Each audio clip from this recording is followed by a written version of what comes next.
Semot atau Kitab Keluaran pasal 13. Dan berfirmanlah Yahweh kepada Mose dengan mengatakan, khususkanlah bagiku setiap anak sulung, setiap yang pertama membuka kandungan di antara Bani Israel, di antara manusia dan di antara ternak, dialah milikku. Lalu Mose berkata kepada umat itu, peringatilah hari ini saat kamu keluar dari Mitsraim, dari rumah perbudakan, karena dengan kekuatan tangan Yahweh telah membawa kamu keluar dari situ, dan apa yang beragi janganlah dimakan. Hari kamu keluar ini adalah dalam bulan Abib, dan akan terjadi ketika Yahweh membawa engkau masuk ke negeri orang Kanaan dan orang Het dan orang Amori dan orang Hewi dan orang Yebus, yang telah Dia janjikan dengan sumpah kepada leluhurmu untuk memberikannya kepadamu, suatu negeri yang berlimpah susu dan madu. Maka engkau harus melaksanakan ibadah ini dalam bulan ini. 7 hari lamanya engkau harus makan roti tidak beragi, dan pada hari ke-7 itulah perayaan bagi Yahweh. Roti tidak beragi harus dimakan 7 hari, dan apa yang beragi tidak boleh kelihatan padamu, bahkan ragi tidak boleh kelihatan di seluruh daerahmu. Dan engkau harus menceritakan kepada anak laki-lakimu pada hari itu dengan mengatakan, ini adalah akibat dari apa yang telah Yahweh perbuat bagiku pada saat aku keluar dari Mitsraim.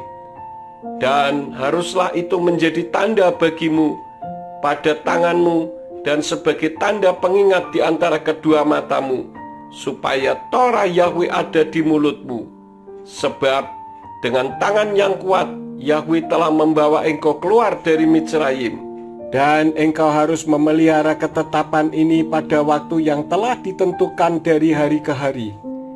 Dan akan terjadi ketika Yahweh membawa engkau masuk ke negeri orang Kanaan, seperti yang telah Dia janjikan dengan sumpah kepadamu dan kepada leluhurmu, juga telah Dia berikan itu kepadamu. Maka engkau harus mengkhususkan bagi Yahweh setiap yang pertama membuka kandungan, dan setiap anak-anak hewan yang ada padamu yang pertama lahir, yang jantan, itu milik Yahweh. Dan setiap keledai jantan yang pertama lahir, engkau harus menebusnya dengan seekor kambing domba, dan jika engkau tidak menebusnya, engkau harus mematahkan lehernya. Dan setiap anak sulung manusia di antara anak-anak lelakimu, engkau harus menebusnya. Dan akan terjadi apabila anak laki-lakimu bertanya di kemudian hari dengan mengatakan, apakah artinya ini? Engkau harus mengatakan kepadanya, dengan kekuatan tangannya Yahweh telah membawa kita keluar dari Mitsraim, dari rumah perbudakan. Dan terjadilah ketika Paro mengeraskan hatinya menolak untuk menyuruh kita pergi, Yahweh membunuh setiap anak sulung di tanah Mitsraim, dari anak sulung manusia dan sampai anak sulung hewan. Itulah sebabnya aku mengorbankan kepada Yahweh setiap anak sulung yang jantan dari hewan, dan aku menebus setiap anak laki-lakiku yang sulung. Dan hal itu harus menjadi tanda pada tanganmu dan pita pada dahimu, karena Yahweh membawa kita keluar dari Mitsraim dengan kekuatan tangannya.